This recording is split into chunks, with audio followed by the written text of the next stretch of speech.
Hola amigos, I hope you're all doing well, and I think you're watching this video because you're probably expecting baby number 2 or maybe even baby number 3, and you're looking for ways to kind of make this transition a whole lot smoother. You want to know what to expect. So before I get started, congratulations. I know that most likely you have a lot of emotions going on. I know that I was happy when I found out, but then I was also scared. I was nervous. I think mainly because going from 0 to 1 baby, your whole world changes, no?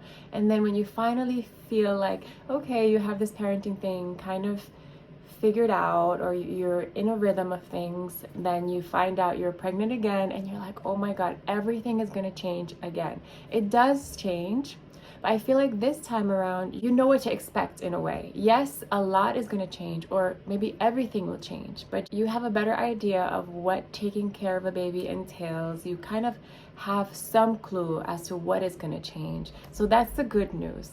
You will have to get your toddler used to not being the main center of attention. That's the part that I feel like I struggled with the most. I was feeling so sad towards the end, more than anything else, because I thought, oh my gosh, my little girl Noah, she is not going to be the center of my world anymore. How is she going to manage? How is she going to adapt to this new life as a family of 4? And is she going to handle it well? So yes, this is going to be a lot, but you can prepare for this, and the sooner you do it, the better. So here are my tips and recommendations on how to make this whole process smoother, not just for you, but for your whole family, especially your toddler.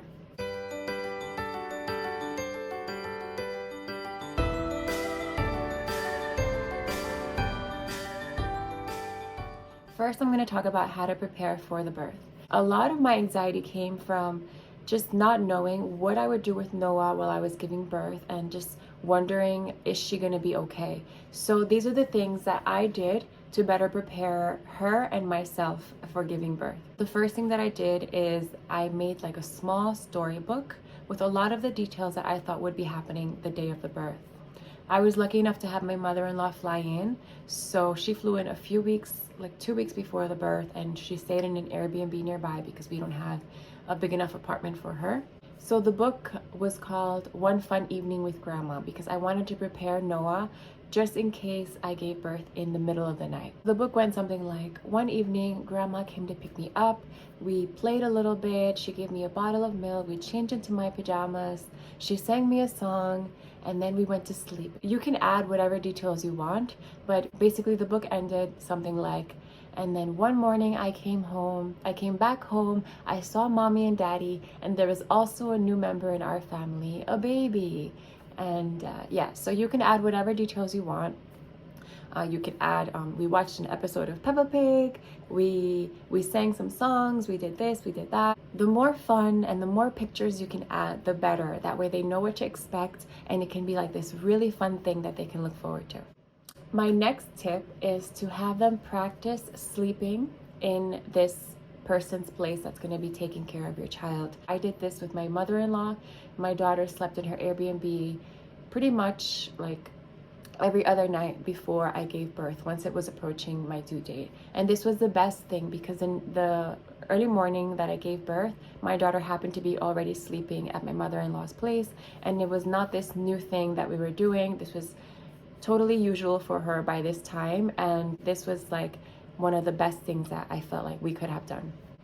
So another thing that I did is that I made my daughter a hospital bag with all the essential things that my mother-in-law would need. So this had a few changes of clothes, some pajamas, her favorite stuffed animals, some favorite books, favorite foods. So my daughter at the time was eating lots of chickpeas and cannellini beans, so I packed a few of those in the bag.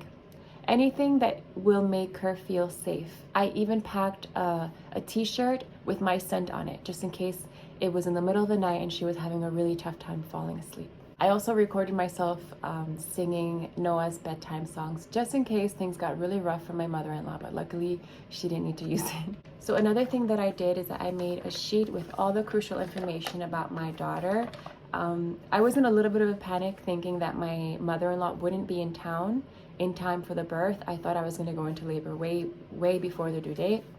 So I made this sheet just in case I had to leave Noah with her babysitter or with somebody else that didn't know her so well. This sheet has her sleeping hours, when she normally eats, what kind of music she likes, her favorite books, the favorite songs that she likes, allergy information. My daughter is really allergic to a few things, so I made sure to put that. And I also noted where the allergy medication is in the bag. Her favorite snacks, her comfort toys, her favorite activities, the information of the daycare with the address, the main caregiver. So things like this, I feel like maybe you won't need them, but I feel like it gives you peace to know, okay, if something happens that I go into labor way in advance, everything is taken care of. You can be in a state of being present with what's going on with your body right now, and your mind is not somewhere else worrying about your firstborn baby and if they're okay and if the person taking care of them knows everything that they need to know. Another thing that I did is I purchased books talking about what being a big sister is like. She loves these books. She still reads them to this day. My son is already 7 months old. And it just really just talks about what life is like in those first days of having the baby around. The baby cries a lot. The baby needs diaper changes. The baby, you need to be gentle with the baby and things like that. I feel like this is really helpful for them to understand a little bit of what life with a baby is like. I also would point whenever I would be food shopping or just out and about and I saw a baby nearby, I would point at the baby and say, oh look, there's a baby. Oh, the baby is crying. He must want some milk. He must need a diaper change. Just to get her to notice and to be more aware about what babies do, what babies are like. And I think that really helps.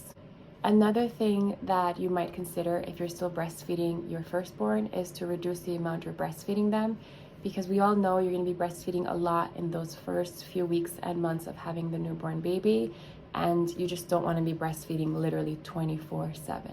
Another thing you can do is you can buy a small baby doll so that it gives them responsibility over a baby as well. They can copy you as you're breastfeeding or as you're changing a diaper.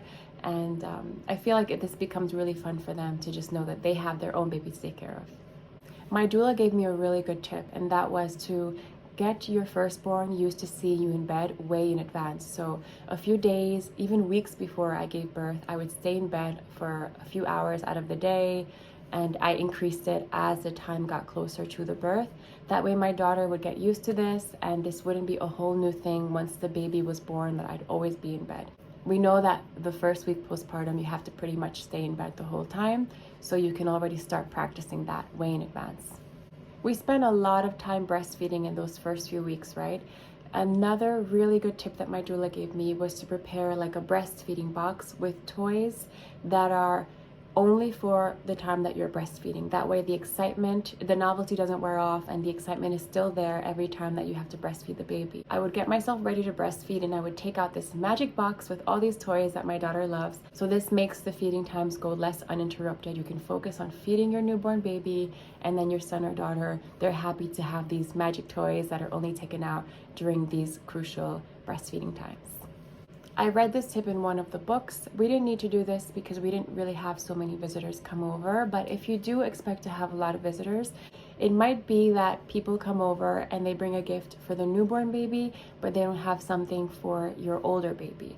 A small box with just like little things that you can buy in the dollar store. You have your guest or visitor pick something out of this box to gift to your older baby so that he also feels special and you don't have any issues later on with jealousy and things like that. My next tip is to have your partner or significant other take over bedtimes with your firstborn baby as much as possible prior to giving birth. This doesn't necessarily mean that they will be putting your firstborn to sleep, but if they can get more involved with the bath, getting them in their pajamas, reading the book, bedtime songs, whatever it is that you do as your nighttime routine, to just have your partner do that from now on, chances are that you're going to have less time to put your firstborn to sleep, or maybe you won't be able to do it every single night. So the more you can involve your partner, the better it'll be, so that there is less of a change once your new baby is here. Another really nice tip that I got from one of my books is to make all the big changes at least 3 months in advance. So this means if you're co-sleeping, getting your firstborn into their own bed, or if you have to move or change schools, whatever big changes are happening in your toddler's life, do it 3 months, at least 3 months in advance, just so that they don't associate this big change with the baby. I did this because I was co-sleeping with my daughter, so 4 months before I gave birth, I transitioned my daughter from our bed into her own bed, so that, she doesn't feel like she's getting kicked out all of a sudden now that the new baby is here. I also started to put my daughter to sleep while I would be sitting in a chair next to her, so that once the baby would be here, I could take care of the baby or breastfeed the baby as I'm also putting my daughter to sleep.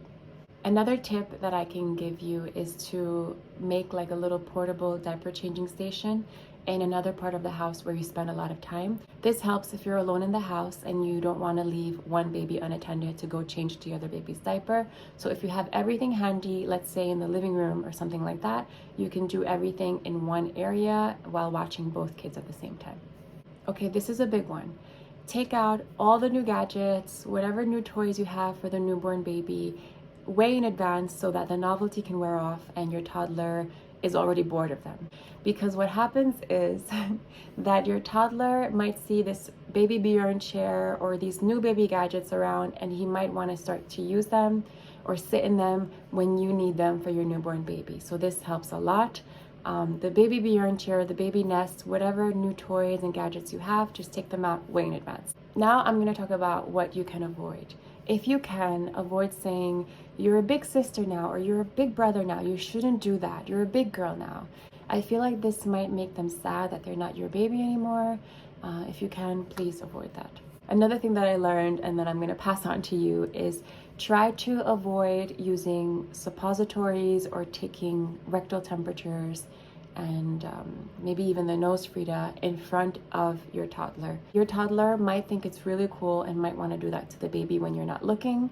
So yes, I feel like it's a little bit dangerous to do the rectal temperature and things like that, especially if your baby, my daughter was 1 year and 9 months when my son came, but maybe you have a 3 or a 4-year-old who might know how to take off the diapers and do all these things, and you don't want to catch them taking the rectal temperature or trying to put in a suppository when they're definitely not supposed to.